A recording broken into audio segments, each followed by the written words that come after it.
Various methods of distribution system already ఒకసారి చూసాము. Gravity system, pumping system, combined gravity and pumping system. ఏదైతే water distribute చేస్తామో ఆ systems అన్నమాట ఇవి. అంటే త్రూ గ్రావిటీ ద్వారా పంపిస్తే వితౌట్ ఎనీ ఎక్స్టర్నల్ ప్రెజర్, దాన్ని గ్రావిటీ అంటారు. పంపింగ్ గ్రావిటీ రెండుగా ఇంక్లూడ్ చేస్తే కంబైన్డ్ సిస్టమ్ అంటారు. ఓన్లీ పంపింగ్ యూస్ చేస్తే పంపింగ్ సిస్టమ్ అంటారు. Define fire storage. ఏదైతే ఫైర్ యాక్సిడెంట్స్ అవుతాయని ఫర్దర్గా ప్లాన్ చేసుకొని పెట్టుకొని ఉంటే కొద్దిగా వాటర్, దాన్ని ఫైర్ స్టోరేజ్ అంటారు.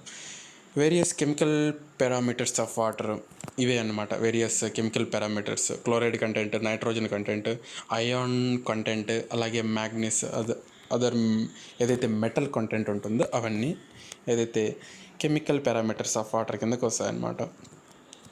సీవేజ్ సిస్టమ్స్ ఎన్ని టైప్స్ ఉన్నాయి మనకు తెలుసు. Combined and separate sewage system.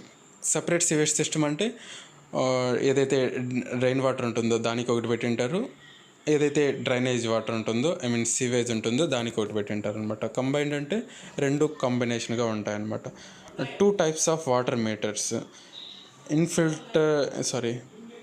ఇన్ఫరెంటల్ meters, displacement meters రెండు ఉంటాయన్నమాట. నేను చూస్తాను ఇప్పుడు. Inferential meters and displacement meters. Different time of concentration. ఎప్పుడైతే ఎక్కువ పీక్ డిశ్చార్జ్ అనేది అవైలబుల్ అవుతుందో, అంటే ఇప్పుడు డ్రైనేజ్ వాటర్ తీసాం అనుకోండి, మనం ఇంట్లో మనం ఒక కాలేజ్ మనం చదువుకుంటున్నాం అనుకో, మనం కాలేజీకి వెళ్ళేటప్పుడు మార్నింగ్ ఎక్కువగా యూజ్ చేస్తాం, ఆఫ్టర్నూన్ తక్కువగా యూజ్ చేస్తాం. అంటే ఆఫ్టర్నూన్ అసలు రూమ్లో ఉండం, ఈవినింగ్ మళ్ళీ ఎక్కువగా యూజ్ చేస్తాం. అంటే పీక్ వచ్చేసి మార్నింగ్, అలా మార్నింగ్, ఆఫ్టర్నూన్, ఈవినింగ్ అనేసి ఏదైతే పీక్ డిశ్చార్జ్ ఉంటుందో దాన్ని టైమ్ ఆఫ్ కాన్సన్ట్రేషన్ అంటారు. List the components of sewage system. Sewage సిస్టంలో ఏ ఏ కాంపోనెంట్స్ ఉంటాయి? House sewers, lateral sewers, branch sewers, main sewers, outfall sewers, manhole, అవన్నీ కాంపోనెంట్స్ అన్నమాట. Peak drainage disturbance. ఏదైతే ఎప్పుడైతే రెయిన్ వాటర్ అనేది, రన్ ఆఫ్ వాటర్ అనేది ఎక్కువ వచ్చి ఈ డ్రైనేజ్లో పడుతుందో దాన్ని పీక్ డ్రైనేజ్ డిస్టర్బెన్స్ అంటారు. అంటే అప్పుడు డ్రైనేజ్ డిస్టర్బెన్స్ అనేది ఎక్కువగా ఉంటుంది. అంటే ఫ్లో ఆఫ్ కానీ అంటే అవి పీక్ రన్ ఆఫ్ వాటర్ వచ్చినప్పుడు ఏదైతే డ్రైనేజ్ సిస్టమ్స్ ఉన్నాయో వాటిలో పట్టకుండా ఇంకా బయట సర్ఫేస్కి వచ్చేసేదానికి ఛాన్సెస్ ఉంటాయన్నమాట. ఆ method of estimation of maximum rate of storm వాటర్ని పీక్ డ్రైనేజ్ డిస్టర్బెన్స్ అంటారు అనమాట. Mention some shapes of severe pipes.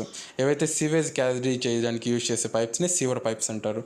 అవి ఎన్ని టైప్స్ ఉన్నాయి అనేసి, సర్క్యులర్ కానీ, ఎగ్ షేప్ కానీ, హార్స్ షూస్ షేప్ కానీ, ఇంకా పారాబోలిక్ షేప్ కానీ, ఎలిప్టికల్ కానీ, రెక్టాంగులర్ షేప్ కానీ, అవన్నీ డిఫరెంట్ టైప్స్ అనమాట. Forces acting on a sewer pipes. Internal pressure, లోపల వెళ్తున్న సీవేజ్ యొక్క pressure due to external loads, పైన నుంచి వచ్చే లోడ్స్ కానీ, ఇంకా టెంపరేచర్ స్ట్రెస్సెస్, లైక్ హీట్ ఎక్కువైందనుకో అదొక స్ట్రెస్, కోల్డ్నెస్ ఎక్కువైందనుకో అదొక స్ట్రెస్, అలా.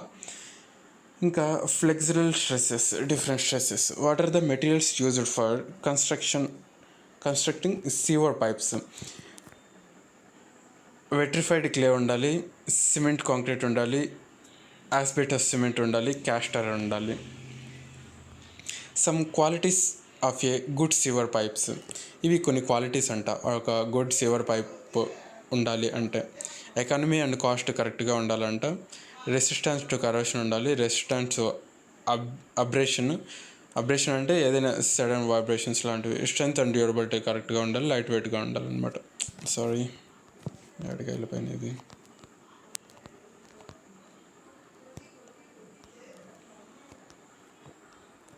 టెస్ట్ కండక్టింగ్ ఏ sewer pipes after laying. Severe pipes వేసేసిన తర్వాత ఎలాంటి టెస్ట్ కండక్ట్ చేస్తారు? టెస్ట్ ఫర్ లీకేజ్ చేస్తారు, టెస్ట్ ఫర్ స్ట్రైట్నెస్ చేస్తారనమాట. అంటే అలైన్మెంట్ కరెక్ట్గా ఉందా, లేదంటే వాటర్ టెస్ట్ని లీకేజ్ టెస్ట్ అంటారనమాట. అంటే వాటర్ పోసి చూస్తారు. ఇంకొకటి అలైన్మెంట్, లైక్ ఏదైతే లెవెలింగ్ ఇన్స్ట్రుమెంట్స్ ఉంటాయో వాటిని పెట్టి చూస్తారనమాట. Define sewer apparatus. అపరెంటిస్ అంటే సీవర్ అపరెంటిస్ అంటే ఏంటి అనేసి, అంటే ఏదైతే సీవేజ్ సిస్టంలో ఒక భాగంగా అవి కన్స్ట్రక్ట్ చేసి ఉంటారు, ఒక అంటే మెయింటెనెన్స్ పర్పస్ కోసము. Mention the classification of manholes అని ఉన్నాయి. Shallow manhole, normal manhole and deep manhole, మూడు టైప్స్ ఉంటాయన్నమాట. క్యాచ్ బేసిన్స్ అంటే ఏంటి? Catch basins are nothing but street inlets. ఏదైతే స్ట్రీట్ ఇన్లెట్స్ ఉంటాయో ఆ ఇన్లెట్స్ నుంచి ఒక బేసిన్లో కలెక్ట్ చేస్తారు, దాన్ని క్యాచ్ బేసిన్స్ అంటారు.